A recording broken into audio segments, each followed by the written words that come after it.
So hello friend, मेरे channel में आपका फिर से स्वागत है। सो गाइस, आज के वीडियो में बताने वाले हैं सीएससी रजिस्ट्रेशन रिजेक्ट के बारे में। तो जो सीएससी रजिस्ट्रेशन जिनका रिजेक्ट हो जाता है, तो वहाँ पे रीजन क्या बताता है कि रीजन आपका है जेनेरिक रीजन। तो उन जेनेरिक रीजन की वजह से आपका जो सीएससी एप्लीकेशन है वो रिजेक्ट कर दिया जाता है। तो अब कुछ लोगों को जो जेनेरिक रीजन होता है ये समझ में नहीं आता है कि भाई जेनेरिक रीजन होता क्या है, मुझे समझ में नहीं आ रहा इसका क्या रीजन है और कैसे इस रीजन को ठीक करें, फिर दोबारा से रजिस्ट्रेशन करें तो हमारा जो एप्लीकेशन है एक्सेप्ट हो।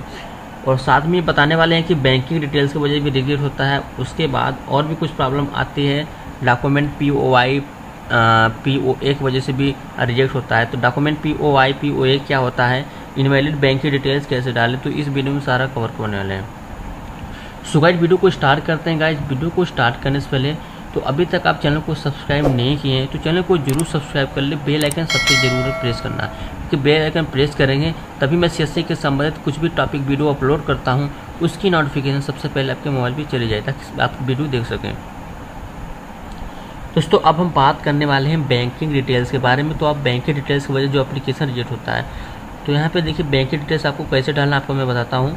तो जैसे कि आप सीएससी रजिस्ट्रेशन आप जब करते हैं तो वहाँ पे जब आप बैंक के डिटेल्स में आप समझ गए कि बैंक अकाउंट नंबर मांगता है, IFSC कोड मांगता है और एक पासबुक अपलोड होती है।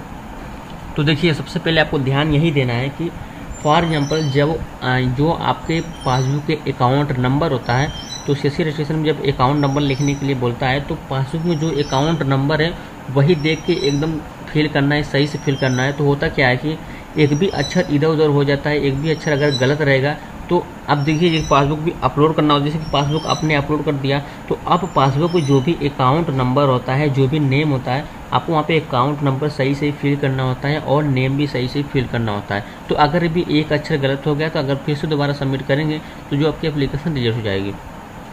और बात आ गई IFSC कोड का, जैसे कि हर एक ब्रांच का एक IFSC कोड मांगता है। तो जब अकाउंट नंबर डालते हैं तो एक IFSC कोड डालने का बॉक्स होता है।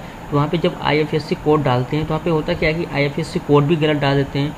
जैसे कि IFSC कोड अगर एक भी अक्षर जैसे गलत होगा तो आपको अपने पासबुक में जो भी IFSC कोड लिखा है वहाँ से आप देख के IFSC कोड डालें। कुछ लोग IFSC कोड गलत डाल देते हैं, ब्रांच किसी और ब्रांच का अकाउंट IFSC कोड डाल देते, इसीलिए वो जो उनका एप्लीकेशन है वो रिजेक्ट कर दिया जाता है। तो ये रहा बैंकिंग डिटेल्स का प्रॉब्लम। और जो दूसरा प्रॉब्लम आती है दोस्तों होता है ये डॉक्यूमेंट POI डॉक्यूमेंट POA।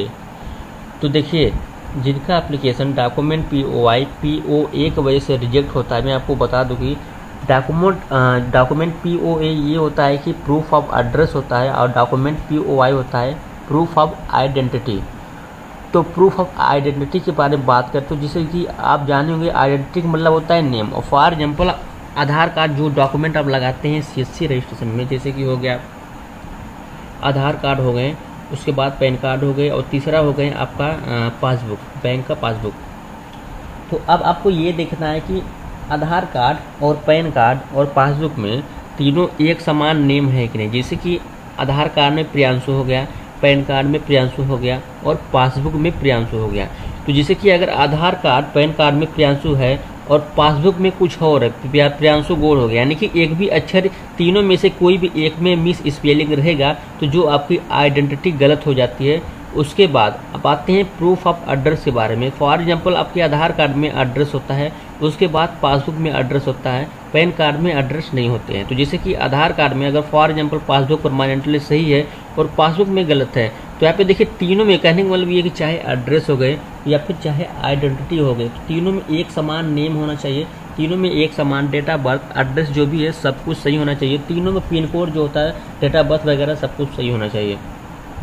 तो अगर इन सब चीज़ों को आप ध्यान ना देते हुए रजिस्ट्रेशन करते हैं तो जो एप्लीकेशन है जायज़ सी बात रिजेक्ट होगी।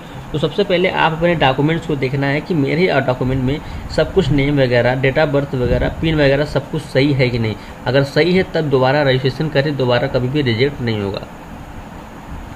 सो गाइस, अब हम बात करने वाले हैं मोस्ट इम्पॉर्टेंट जो मेन टॉपिक है जेनेरिक रीजन। तो कई लोगों के दिमाग में ये है दोस्तों कि जेनेरिक रीजन होता क्या है, ये मुझे समझ में नहीं आता है। बहुत से लोगों को प्रॉब्लम यही आ रहा है कि जेनेरिक रीजन से जिनका एप्लीकेशन रिजेक्ट हो जा रहा है। तो मैं आपको बता दूं कि जेनेरिक रीजन सिंपल में बात करूँ तो जैसे कि आपका डॉक्यूमेंट हो गया, जैसा कि मैंने अभी बताया आधार कार्ड हो गए और पैन कार्ड हो गए और पासबुक हो गए।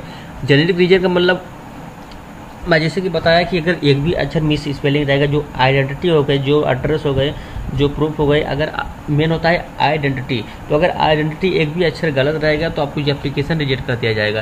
तो जेनेटिक रीजन में आप जो आधार कार्ड मोबाइल नंबर वो मोबाइल में डालते हैं, गलत डाल देते हैं, उसके बाद जो फादर्स नेम मांगता है, इधर उधर मांगता है, जो छोटी छोटी जानकारी मांगता है जेनेटिक रीजन में, वो भी अगर गलत हो जाए उसकी वजह से रिजेक्ट हो जाता है।